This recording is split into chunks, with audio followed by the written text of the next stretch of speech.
বন্ধুরা, আজকের ভিডিওটা এখানে শুরু করছি। ভিডিওটা শেষ অবধি দেখো, ভিডিওর মাঝে একটা সিক্রেট টিপস আছে। তো বন্ধুরা, বড় একটা জঙ্গলে ঘুরতে গিয়েছিলাম। ঘুরতে গিয়ে অনেক এনজয় করলাম। ভিডিওটি দেখলে আমার চ্যানেলে গিয়ে দেখে আসতে পারো। এখন আমরা বাইরে বেরোচ্ছি, বাইরের লুকটা দেখো।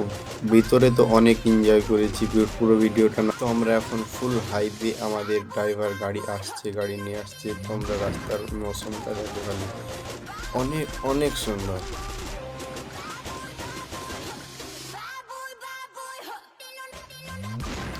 তারপরে ছেলেপুলে হাইওয়ে আসার পরে অনেক ফটো শ্যুট করলো। তো ফটো পোজ দিচ্ছে, ফটো তুলছে, দেখতে পাচ্ছেন। তো ফাইনালি বন্ধু আমাদের গাড়ি এসে গেছে, সামনে দাঁড়িয়ে আছে। তো ভিডিওটি কেমন লাগলো অবশ্যই জানাবে। ভিডিওটি ভালো লাগলে অবশ্যই একটি লাইক করে চ্যানেলটিকে সাবস্ক্রাইব